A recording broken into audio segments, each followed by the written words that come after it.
Welcome to the Lights Camera Pro podcast, where we interview entertainment pros about their careers and how they became successful in the industry.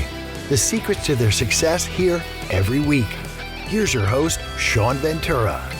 Hey everybody, welcome to the Lights Camera Pro podcast. I'm your host, Sean Ventura, and I just want to say subscribe to our YouTube page, like and share our Facebook page, and download at Apple and Google Podcasts.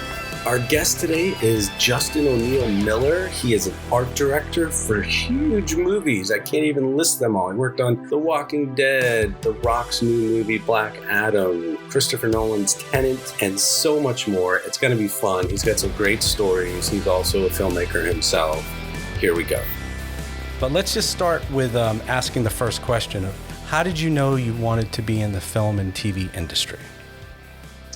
Yeah, that definitely is kind of like a multi-layered question on some level, but I started out, I think I've like always kind of reluctantly been something of an artist and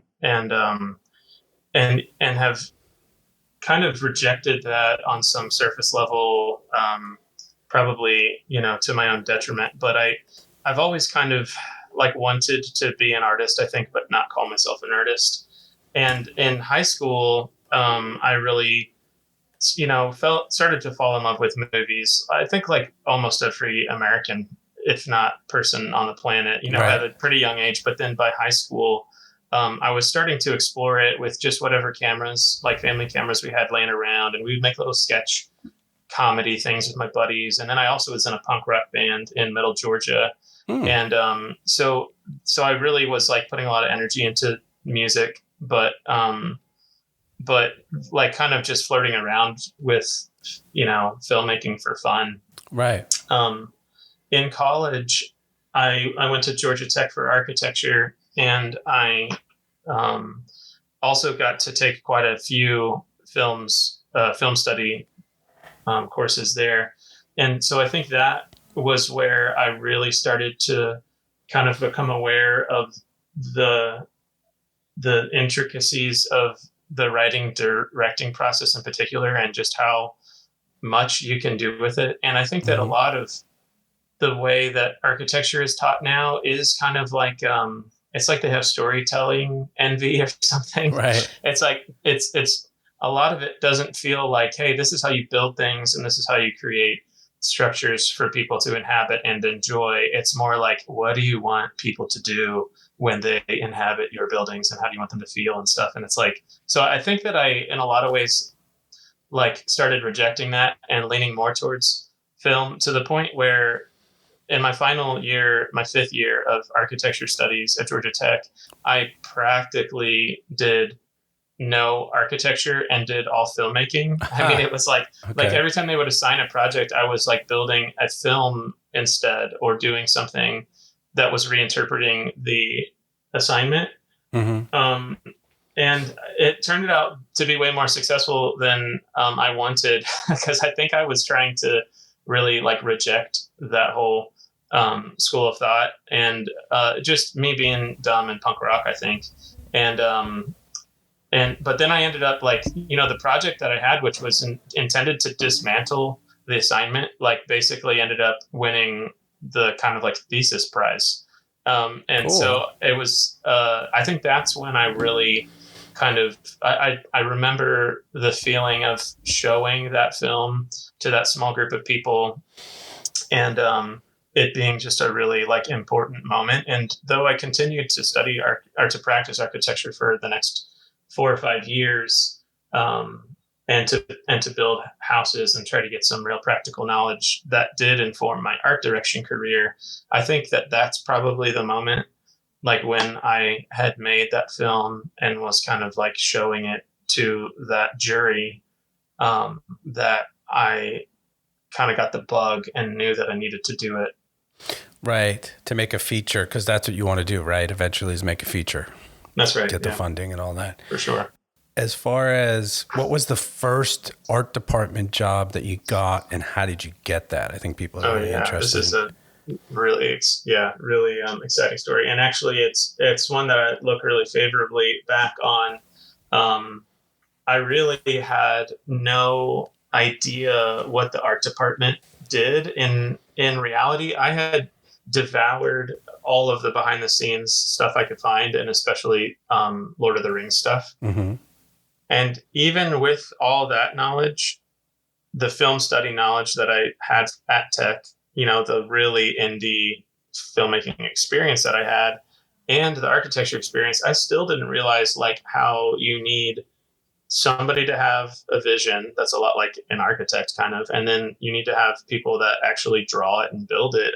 The whole process was so nebulous in my mind. I guess I don't know what I thought, like that there's just a lot of artists working together to make these really elaborate things, but there has to be a process, and there has to be a plan, and there's budgeting, and there's like a lot of very nuts and bolts components of it, and it overlaps pretty well with architecture.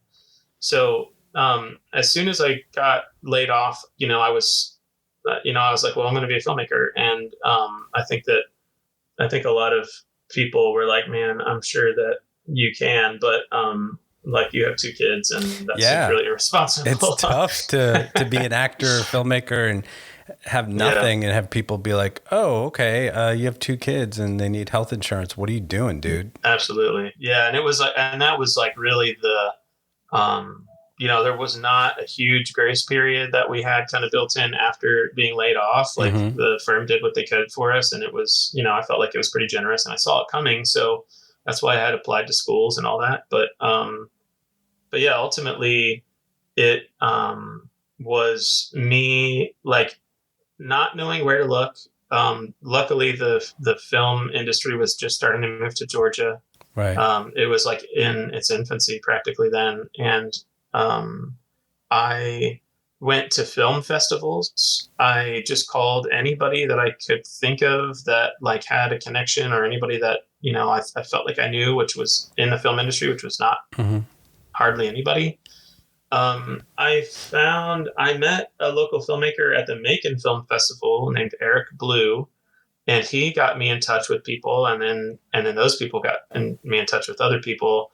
And the one like bit of advice that I have whenever people are asking me how to get in, which like is a hard question to answer in some ways, but because there's so many different ways. Yeah, it's like it's so hard. And even the people that I like, that I love and want to work close with and next to me, it's still hard to make all the dots connect and get them, because it's like people have to have experience in order to get kind of onto these films in the first place. And it's like, well, how do you get the experience? So there's just a catch-22 built into a lot of this stuff. So basically I got on as a set designer right out the bat, and I did not have any production assistance experience. I had made one short film, and like I kind of knew a little bit of that, but I didn't really know how the art department worked. And I was really lucky that Mark was willing and excited to kind of mentor me and show me the ropes, like in that job right off the bat. I was plenty ready to just like fill people's coffee and do whatever to get in the door. And I think that the thing in particular that being a PA does, I mean, it's a tough job, and in some ways it can be a thankless job. I try to make sure that my PAs are thanked, but it can be a really tough job. And the thing though that it does afford you is that it allows you to kind of like see not even just how the art department is constructed and figure out which way you want to go, but also you get to interface with a lot of other departments. Let me just ask if, what does an art director do and what does the art department do for people who don't know? Yeah. So an art director is basically the production designer's right-hand man. And they're often the first person basically that the production designer hires. The production designer, not to complicate things, is technically an art director and is like the lead art director, like on some technical level. And the title of production designer is given by the producers and the guild. So it's kind of like this mutually agreed upon like leader of the visual, basically the the visual design of the movie is determined by the production designer. And so then the art director's job, who's basically, whose job it is to fulfill the vision of the production designer. So every job is like completely different. And the only real way that I know how to describe it is that because there's so many different types of art directors too, and they have such different skill sets, of course, but so there's like some that are like excellent art directors, but they might not be good for this movie, for that movie. But the ultimate kind of like bottom line is that you have to be a really good creative decision maker and problem solver. Do you want to talk about the look of The Walking Dead and what people were going for in each episode? Yeah, well, The Walking Dead was, of course, Frank Darabont's baby, and the graphic novel, I think, really did a lot to establish the look of the world. But I mean, I guess I would say the look of the world. But and it was set in the South and everything already, so there was a kind of base palette already in place there. Right. And Greg Melton, the production designer, they really wanted like kind of a tactile, gritty look to it. And this, they decided to shoot it on 16 millimeter in a time when the question of going digital was like definitely a real option, if not a lot of pressure, for that same reason, that it kind of just has a softness and a grit to it that that lended itself well. And it also, I mean, it's like in its 10th season now. Yeah. So it's hard to think back to what film was or rather what television was back then, but there were only a handful of these kind of like theatrical level TV shows around at the time. There was like Mad Men, Band of Brothers, like these massive mini series, and then like I think that, so definitely like Lost was around. But I would argue, I'm a huge fan of Lost, I'm actually watching it right now, but I would argue that probably The Walking Dead had a more kind of elevated look to it overall. Yeah. And that's not really dig at Lost, because again, I love Lost, but I mean, it's like there's definitely a vision to it. And so, a lot of what a show like that becomes is set decoration. So set decoration is kind of the next layer that comes after a set is designed, constructed, and art directed. Essentially with scenics who apply a layer of age to it and believability to it. Because it's amazing how flat you can make something, and a good scenic can give it dimension on camera. So then those post-apocalyptic films and shows, often it's like this huge layer of bringing in like garbage and like piles of things. And making and giving like kind of a real wind blown look to the whole world. So I think that what was really cool about the second season in particular to me was like that change of pace from the urban, just like really kind of world falling apart vibe, and then going out to that oasis at the farm. And I think that's probably worth talking about too, just that second season and the contrast, because I remember the battle that Frank Darabont had to get that farm, and it was like there were so many opportunities for that deal to fall apart, but he wanted that farmhouse and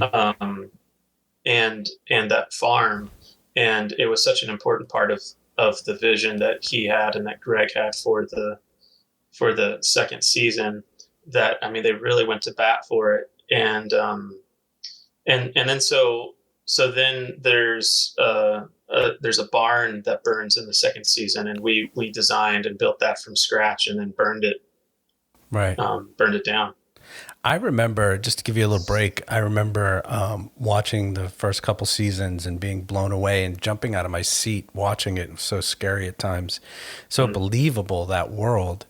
And then I just had to go back and I had to look at the graphic novels, and I was like, did they come up with this, or was this in the graphic novel? And it was fairly close. Like, it wasn't super far off. I only saw, some of the first scene in the hospital with the sheriff, I forget his name, the main character. Yeah. And then Rick. some of the other scenes. But it was very close. I didn't look at the graphic novels for the farmhouse, but even so you go through this whole season and it's amazing and it blows you away. And then the second season is even more amazing at the farmhouse, and the characters get more developed, and you don't want any of them to die. And every day or every show, people are dying or about to die. And I just felt like that show was kind of like, what would you do? And would you be brave and fight, or would you just crumble in that kind of situation, an apocalyptic situation? And I don't know if that's what you felt the show was about, but that was the most interesting part of me, is the people who rose to the occasion, and really, especially Rick and some of the other main characters, how they had to fight to survive. Yeah, no, I agree. And I think on just some base level, that's like, and I think it's hardwired into us to find those types of stories compelling, and to see people in dire situations, and like for people to still persevere through them, and to find moments of heroism, and I think that is a lot of what that show is about. In its DNA is just putting people in just a hopeless situation, and trying to maintain some glimmer of hope. Right. It's a great show. So, Justin, do you want to go on to start talking about your films and filmmaking, or do you want to hop to other movies and talk about the art direction? Where do you want to go from here? Yeah, I don't know. I guess. What happens linearly in your career? What's next? Well, I guess we're at The Walking Dead, and I'm sure we won't be able to take this pace through the whole thing, at least not in maybe one interview here. But but yeah, it was on. So I had made one short film that I applied to film school with. That got into, a dozen kind of regional film festivals. I think that I didn't really reach out too far. Maybe I threw it at a couple of the big ones, just knowing that it wouldn't get in, but who knows, kind of thing. Mm-hmm. It's a film that I'm still I'm still proud of, for sure. It's like definitely something that I watch now and it feels immature, but maybe that's kind of how it always feels later on, 10 years later. But right. But that was called A Lady Can Live Through Anything, and it was intended to be a kind of like Flannery O'Connor, kind of Southern Gothic, but not in like a gruesome way. It's like a first date film about this guy who really wants to impress this girl, and his buddies are telling him that the only way to really make her like him is to treat her like garbage. So it's just a terrible first date that's kind of inspired by a good friend of mine, Jennifer Caudle, and her first date. And so I had made that even before Big Mama's House 3. And then while I was on The Walking Dead season 2, I took a short break. I think a 1 week break to make Restitution, a sci-fi short film that did really well and got into like 30 something festivals, including some pretty big ones like Atlanta and Austin and Fantasia, which was a real big genre festival. And a lot of times it's like, it's just wild how I think as a young filmmaker in particular, and when you just feel like you're doing it all on your own, you have to know. It's like I'm still learning now with this most recent short film, like so much about the festival process. It's like, okay, I'm finally learning that. Now I'm just starting to learn about managers and agents and and the whole pitching process. And it's like, man, there's so many spheres of knowledge that are required to make any of this work. Some filmmaker told me that went to NYU is that you spend like 10% of your time making the movie and 90% of your time promoting it, trying to sell it. And that was the hardest part for me, because I've made several short films and got festivals and markets, and I didn't want to spend all that time I just wanted to make stuff. So do you want to talk about what movie is next in the art department, or do you want to talk about another short film? Yeah, well, I mean, I basically have Tenet, which is the new Chris Nolan film, and that's supposed to still come out in July, I think. We're all kind of waiting to see what happens, and he's so invested in the theatrical experience that I feel like he's gonna be a big proponent of putting this in the theater some way or other, and he's gonna be on the front line of helping figure it out. I think that was a really incredible experience, and got to work with Nathan Crowley a second time after working with him and his team on First Man, and they are just a really lovely group of people.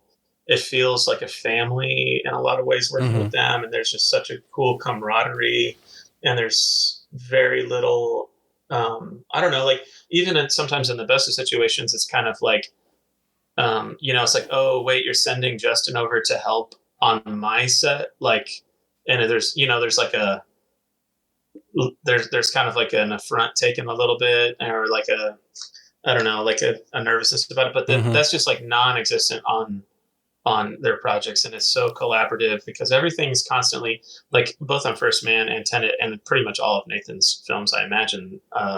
Those are the only two I've worked on, but they're so huge that there's just constantly like massive problems coming up, like the smaller problems on his films are like would be a big one on an average film, right? And so then it caught, and it's just like, okay, well, here, we've got this whole team of really talented art directors, and so these are the 2 people or the 3 people or whatever that are best equipped for that. And on both of those films, there at some point was a virtual kind of like 24-hour cycle almost, where there was one art director that was shooting with the crew at night, and another one that was coming during the day to get things set up for that next night of filming.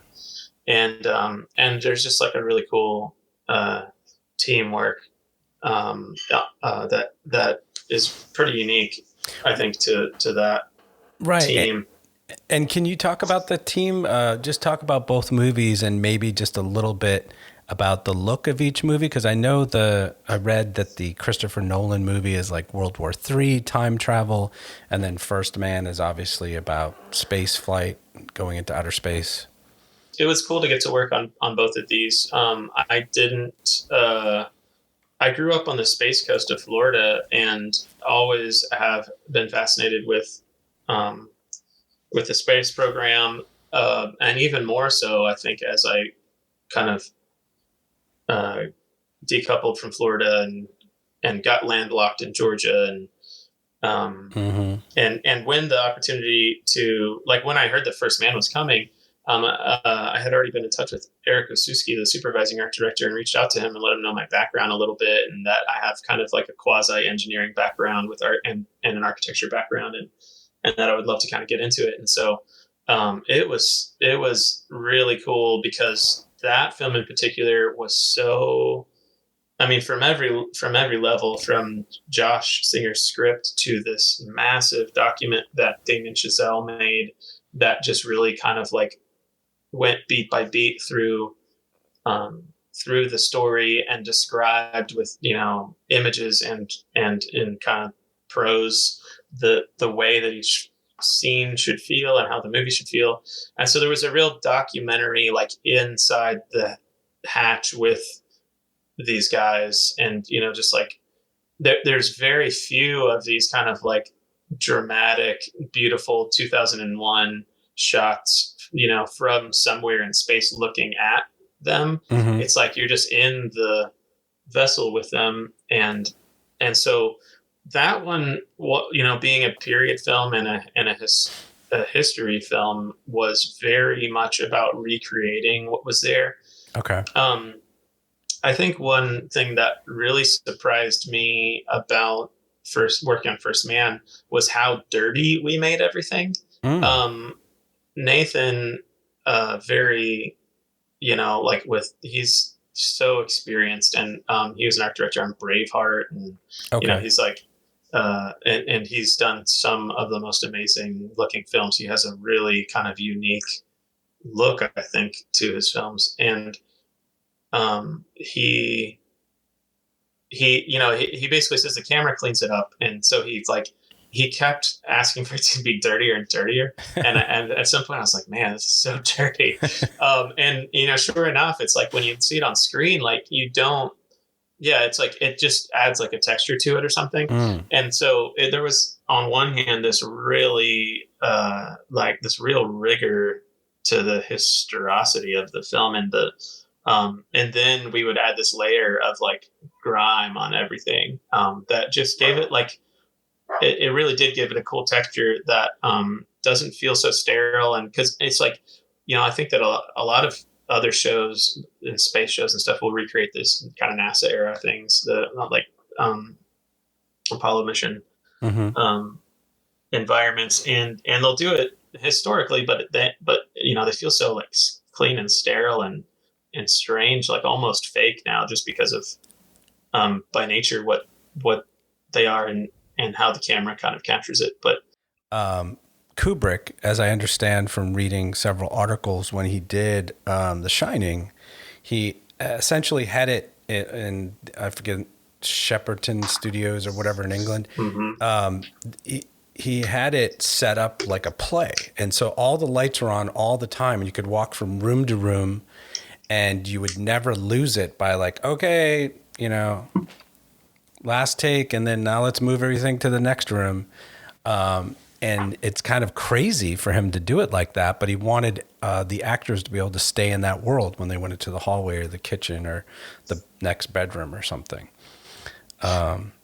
Yeah, well, Kubrick in particular was so such a psychologist, and I'd like to bring up the word manipulative again. Like he would manipulate his actors in like sometimes almost dangerous ways. Yeah. I think to get like these really remarkable performances a lot of the times, and he would treat them differently as people, like regardless of where he saw them, in order to evoke certain emotions. I think that he made Nicole Kidman do that crazy take, this amazing performance in Eyes Wide Shut, where she's talking about how she would have cheated on her husband, and he made her do it like 60 times or something crazy, to the point where she was just literally crying from exhaustion. Wow. And it's like, I don't know if you saw this, but I worked on Dr. Sleep, and my job was basically to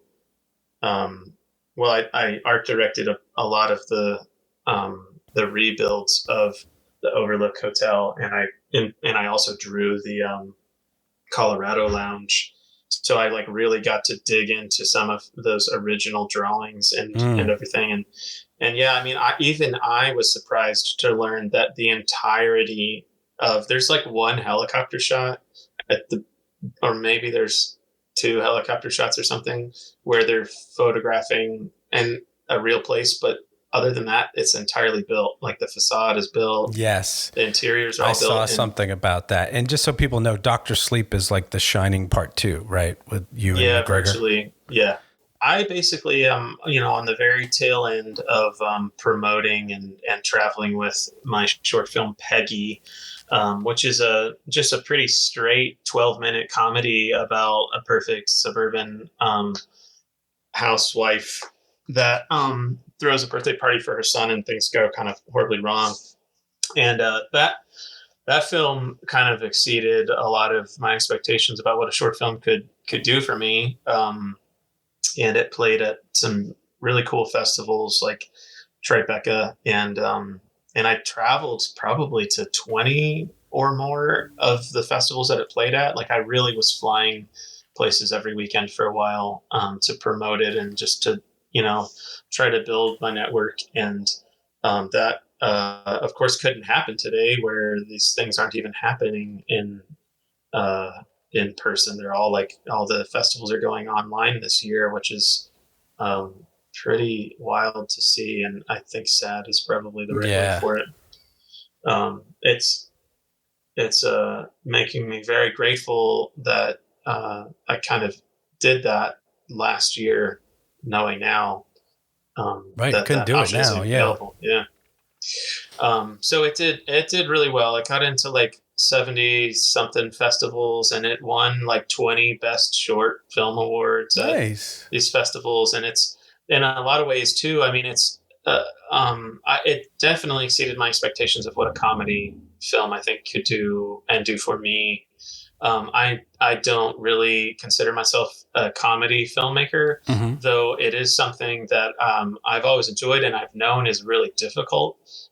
So I think that was one thing that a lot of people were like, "Man, keep doing comedy." Yeah, I don't know if that's exactly because you also what wrote doing. it, right? You directed it. You wrote it. Okay. Yeah, I mean, and it's like I have such a cool, like, strong community around me that in a lot of ways, it's like I almost just wish that we had some collaborative name that I could just name everybody. But ultimately, it's a lot of input from my wife and from my sister, and then the community of filmmakers that came around me to help me actually make it are just such generous people, and we had a lot of fun, and I think it turned out really well. And is there somewhere people can see it? Is it on Amazon or on YouTube or? It's on Vimeo. Yeah, maybe. Okay. Maybe I can send you the link or something. Yeah, you can put it in, and I can put it in when I promote this episode. Sure, I do Instagram, Facebook, Twitter, all that. Yeah, it kind of just got online like a week or two ago because Tribeca was doing a shorts, kind of like they're putting out some shorts for people because the whole deal's going digital right now. So. Cool. So that has been an amazing experience, and it's kind of led to a lot of opportunities. And kind of in the middle right now of working on Black Adam, which has just started back up and is kind of went down for a little while we were figuring out what how production itself was going to be impacted. And that's starring The Rock, and it's a Shazam spinoff. That's right. Yeah, it's like. Yeah, Black Adam is a DC character, and he, in a lot of ways, is kind of the arch nemesis of Shazam in a way, or maybe he's more like the alter ego, like shadow ego or something of Shazam. He's not nearly the kind of force of good. He's not necessarily evil though. So that's I think like kind of what the.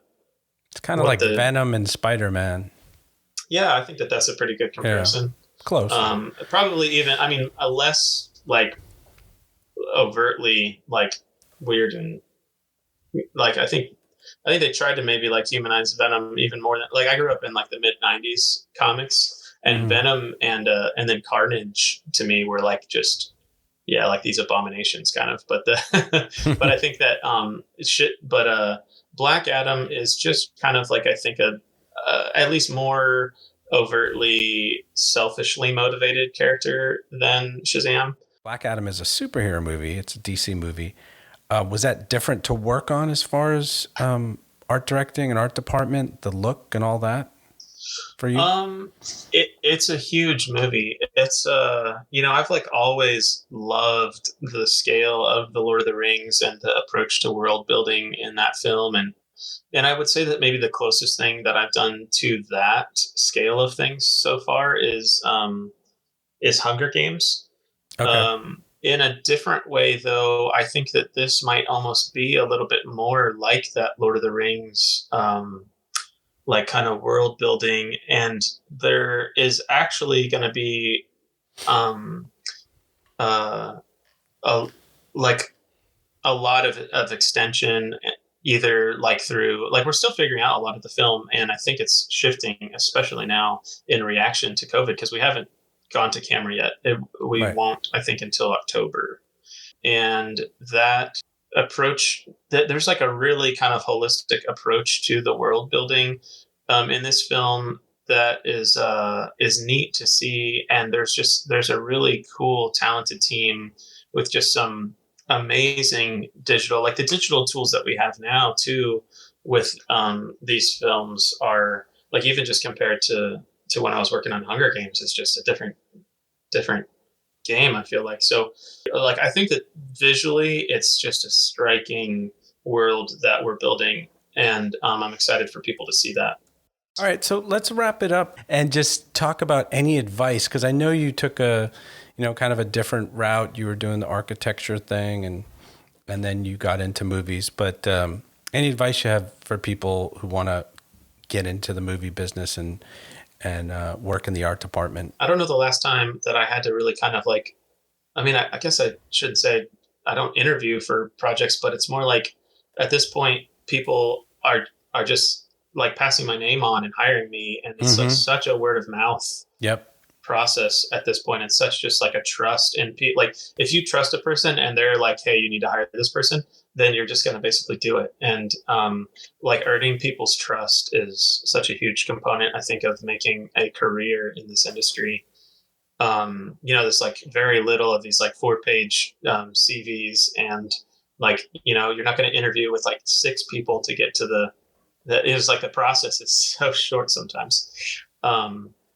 So I would say, yeah, especially for that. And then I think for people who want to actually make their own films, like, just find like whatever you have right now and just make whatever you're capable of doing right now.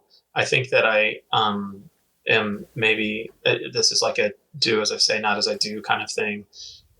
Probably because I wish that I was a little bit better at it, but it's like, just be willing to make mistakes and to fail, and to and to just, like, I think that through doing is the only way that you can really end up getting good at this stuff.